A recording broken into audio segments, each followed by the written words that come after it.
नमस्कार दोस्तों, आप सभी का स्वागत है संस्कृत वर्धनम यूट्यूब चैनल पे।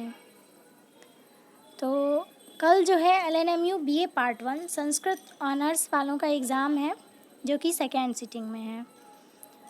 तो इससे संबंधित कुछ महत्वपूर्ण बातों को हम लोग जानेंगे।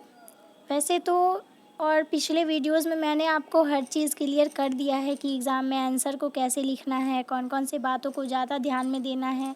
लेकिन कल आपका एग्ज़ाम है तो आज थोड़ा सा बात कर लेते हैं, आपको थोड़ा सा सचेत कर दिया जाए, ठीक है। तो इसी सब के बारे में थोड़ा सा हम लोग चर्चा करेंगे कि किस टाइप से आपको क्वेश्चंस को वहाँ पे करना है, और साथ ही कौन कौन सी बात को ध्यान में रखना है, कैसे लिखेंगे जो मार्क्स अच्छा आएगा, ठीक है। इन सब चीज़ों के बारे में आज हम लोग डिस्कस करेंगे। और बाकी जो भी आपके डाउट्स हों वो आप कमेंट सेक्शन में भी लिख सकते हैं, या फिर आप टेलीग्राम चैनल ज्वाइन कर लीजिए अगर आपने ज्वाइन नहीं किया है, और वहाँ पे आप अपने डाउट्स को पूछ लीजिए, जो भी कुछ आपके डाउट्स हैं। तो अब चलिए हम लोग ध्यान देते हैं कि कौन कौन सी बातों को हमें ध्यान में रखना है। तो सबसे पहले आपका एग्ज़ाम कल है, तो कल सारा टॉपिक एक बार रिवीज़न करके ही जाना है। आपके पास कल जो है फर्स्ट सिटिंग में तो एग्ज़ाम नहीं है, सेकेंड सिटिंग में एग्ज़ाम है। तो थोड़ा सा सारा टॉपिक जितना भी आपने पढ़ा है एक बार सबको रिकॉल कर लेना है, और जो भी श्लोक आपने याद किए हैं उसको देख लेना है, क्योंकि एग्ज़ाम में जो है श्लोक थोड़ा सा कम याद आता है।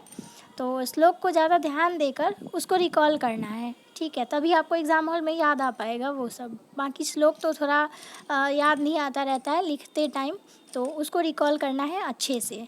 एग्ज़ाम तक मतलब ज़्यादा प्रेशर ना लेके अच्छे से रिवीज़न करते रहना है, ठीक है। एक बार सुबह में रिवीज़न करना है, और बाकी आज तक तो आपने पढ़ा ही होगा। उसके बाद जब आप एग्ज़ाम में जाते हैं तो एग्ज़ाम में जाइए एकदम फ्रेश होके, मस्त से, थोड़ा सा टेंशन ना लेके, थोड़ा सा भी टेंशन नहीं लेना है, एकदम एंजॉय के साथ जाना है, ठीक है। एग्ज़ाम है तो क्या हुआ, एग्ज़ाम है तो मस्ती से जाइए, आराम से अपना जाइएगा, ठीक है।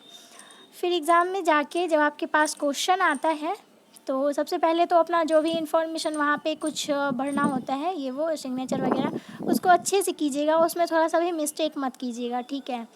क्योंकि अगर आप उसी में मिस्टेक कर देंगे तो रिज़ल्ट में तो प्रॉब्लम होती है। इसीलिए उस सबको अच्छे से भरिएगा। जब आपके पास कॉपी आए तो नाम वगैरह जो भी भरना होता है उसको अच्छे से फिल कीजिएगा, बिना किसी घबराहट के, ठीक है। थोड़ा सा भी टेंशन नहीं लेना है। जो भी वहाँ पे दिक्कत हो तो वहाँ पे जो इन्विजिलेटर होते हैं उनसे आप पूछ लीजिए, ठीक है। और उसको अच्छे से फिल करिए। ये नौबत ना आ जाए कि अब कॉपी ही चेंज करना पड़े, ऐसा नहीं, ऐसा बहुत सभी के साथ होता है, बहुत सारे स्टूडेंट के साथ ऐसा होता है, तो ऐसा मत कीजिएगा। अच्छे से, टाइम भी अच्छा खासा होता है। हाँ, जानती हूँ कि लिखना थोड़ा ज़्यादा पड़ता है, बट फिर भी टाइम होता है हमारे पास, तो उसको अच्छे से फिल करना है, ठीक है। नाम वगैरह जो भी हो सबको अच्छे से फिल करना है। उसके बाद जब आप स्टार्ट करते हैं बनाना, तो सबसे पहले तो क्वेश्चन को देखिए, और देखकर उसमें जितना भी क्वेश्चन आपसे बोला जा रहा है बनाने के लिए उसको एक बार टिक कर लीजिए कि आपको कौन कौन से क्वेश्चंस को करने हैं। चूँकि हमारे पास ऑप्शंस बहुत होते हैं, अथवा में क्वेश्चंस होता है, तो उसको पहले अपना टिक कर लीजिए एक बार पेन से कि हमें इन क्वेश्चंस को करने हैं। और मान लीजिए कोई क्वेश्चन आपसे नहीं हो रहा है, ठीक है। अगर 10 क्वेश्चन दिया हुआ है उसमें से 5 बनाना है, और मान लीजिए 5 भी आपसे नहीं बन रहा है, मान लीजिए 4 3 ऐसे बन रहे हैं, तो उस क्वेश्चंस को छोड़िए मत।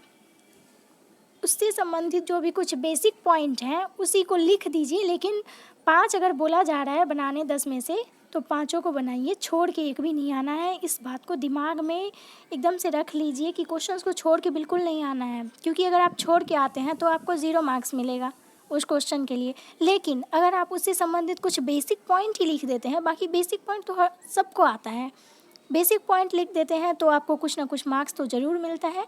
इसीलिए बेसिक पॉइंट ही सही, लेकिन क्वेश्चंस को छोड़ के नहीं आना है, सारा क्वेश्चन करके आना है। कम से कम 20 से 22 पेज भर के आना है, ठीक है।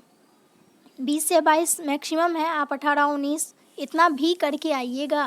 बाकी 20 22 अच्छा है कि आप 20 22 करके ही आइएगा, ठीक है। इतना आपके लिए अच्छा स्कोर रहेगा, और बाकी 75+ मार्क्स आ सकता है 20 22 में। अब चलिए हम लोग ध्यान देते हैं कि कैसे क्वेश्चंस को करें। तो वही मैंने बताया कि सबसे पहले तो उसको कर लेना है, टिक मार्क कर लेना है। उसके बाद जब आप क्वेश्चन के आंसर को लिखना स्टार्ट करें, तो राइटिंग साफ रखना है और साथ ही श्लोक को अच्छे से लिखना है, और श्लोक को जब आप लिखते हैं तो उसको अंडरलाइन करना है, ठीक है। जैसे आपने हिंदी लिखा, सारांश लिखा किसी भी आंसर का, तो सारांश को तो लिखना ही है, और उसके नीचे 2 लाइन छोड़ के फिर श्लोक को लिखना है और उस श्लोक को अंडरलाइन कर देना है, थोड़ा सा पॉइंट आउट कर देना है, ताकि वो स्पष्ट रूप से दिख जाए कि आपने श्लोक लिखा है। ऐसा नहीं कि पूरा लिखते जा रहे हैं और बीच में श्लोक को कहीं भी दे दिए हैं और समझ नहीं आ रहा है कि श्लोक कहाँ पे है। ऐसा नहीं करना है, शुरू में ही श्लोक को लिखना है अच्छे से, क्योंकि शुरू में जो है एग्जामिनर अच्छे से कॉपी देखता है, इसीलिए क्वेश्चंस के शुरू में ही श्लोक को अच्छे से लिखना है। अब जो क्वेश्चन आपको अच्छे से आ रहा है, मान लीजिए लास्ट क्वेश्चन आपको अच्छे से बन जाएगा, तो आप सबसे पहले लास्ट को ही बनाइएगा, बस नंबरिंग अच्छे से कीजिएगा, ठीक है। नंबरिंग जो है वो बहुत ज़्यादा महत्वपूर्ण होता है एग्ज़ाम के लिए। अगर आप नंबरिंग ही नहीं करेंगे तो फिर पता नहीं चलेगा ना कि कौन से क्वेश्चन का आंसर आपने बनाया है। इसीलिए नंबरिंग करके कि कौन सा नंबर है, मान लीजिए 10 नंबर क्वेश्चन है तो 10 लिख के, मान लीजिए आप फर्स्ट में ही बना रहे हैं 10 नंबर क्वेश्चन, 10 लिख दीजिएगा, आराम से आंसर लिख लीजिएगा, ठीक है। तो सबसे ज़्यादा अच्छे से जो क्वेश्चन आपको बन जाए वो पहले करना है, जो क्वेश्चन ना बने उसको लास्ट में सोच समझ कर कुछ भी बेसिक पॉइंट उसको लिख देना है, ठीक है। शुरू में अच्छा राइटिंग होना चाहिए, सब कुछ शुरू में बहुत बढ़िया होना चाहिए, ठीक है। शुरू में ही गड़बड़ कर दीजिएगा तो आगे क्या जाएगा एग्जामिनर, आगे तो पहले ही उसको देख लेगा कॉपी को कि ये तो शुरू में ही अच्छे से नहीं लिखा है, तो पहले ही उसका मन टूट जाएगा। इसीलिए शुरू में क्या करना है, अच्छे से लिखना है, ताकि एग्जामिनर को अच्छा लगे कि हाँ बच्चा अच्छा से लिखा है, ठीक है। तो जो क्वेश्चन बहुत अच्छे से आता हो उसको पहले लिख लीजिएगा। मान लीजिए 10 नंबर लिखते हैं, फिर 8 लिखते हैं, 7 लिखते हैं, ऐसे करके बस नंबरिंग अच्छे से करना है, ठीक है। चलिए, राइटिंग अच्छे से बनाना है, ये सब आप समझ गए। अब उसके बाद हम लोग चर्चा करते हैं कि जब आप कल जो है संस्कृत साहित्य का इतिहास है और लघु सिद्धांत कौमुदी है, ठीक है, ये 2 टॉपिक हैं। तो संस्कृत साहित्य के इतिहास में तो सभी प्रश्न अलग अलग हैं, यानी कि महाकाव्य, नाटक, गीतिकाव्य सब अलग अलग हैं, इसमें तो कोई गुंजाइश नहीं है कोई बेसिक पॉइंट का। तो वैसे इसमें क्वेश्चंस मैंने जो आपको दिया है उससे मोस्टली आ ही जाएंगे। और बात आता है लघु सिद्धांत कौमुदी का। लघु सिद्धांत कौमुदी में तो टू द पॉइंट क्वेश्चन नहीं मिलेंगे, लेकिन उसमें तो सूत्र के हिसाब से क्वेश्चन आता है, उसमें तो सूत्र ध्यान में रखना होता है।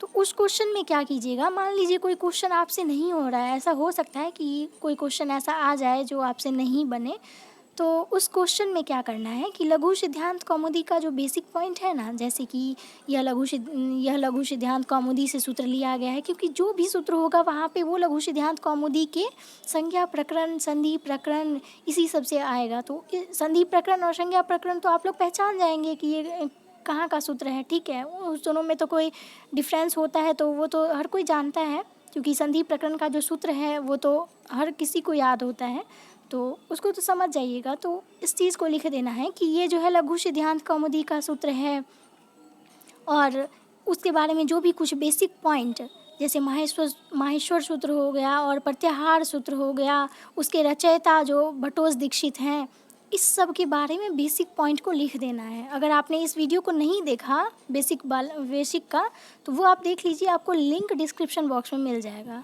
जो कि एक ग्रामर का टॉपिक होगा, ठीक है। उपदेशे अज अनुनासिक इत, ऐसा कुछ सूत्र मैंने उसमें भी बताया है, और बेसिक पॉइंट को उसमें ज़्यादा कवर किया गया है। तो उस बेसिक पॉइंट को देख लीजिए कि आप हर सूत्र में उसको लिख सकें, ठीक है। और हर सूत्र में लिखने से क्या होगा कि आपका जो थोड़ा सा नंबर ऑफ द लाइन होगा वो भी बढ़ जाएगा, यानी कि 5 मार्क्स का प्रश्न होगा तो लगभग 1.5 पेज उस बेसिक पॉइंट को लिखने से 1.5 पेज आराम से हो जाएगा, तो थोड़ा सा आंसर भी आपका बड़ा हो जाएगा, आकर्षक हो जाएगा, ठीक है। तो जो भी क्वेश्चन लघु सिद्धांत कौमुदी में ना बने उसको वही करना है कि बेसिक पॉइंट लिख देना है, ठीक है। बाकी आप छोड़ दीजिए, फिर बेसिक पॉइंट कम से कम लिख दीजिए। अगर आपसे क्वेश्चन नहीं बन रहा है, सूत्र का मतलब नहीं पता है, तो बेसिक पॉइंट लिख दीजिए, ठीक है। बाकी तो संस्कृत साहित्य का इतिहास में कोई गुंजाइश नहीं है बेसिक पॉइंट का, उसमें तो अलग अलग क्वेश्चंस होते हैं। और सूत्र के लिए मैंने यही बता दिया कि आपको बेसिक पॉइंट लिखना है, अच्छे से ध्यान में इसको रखिए।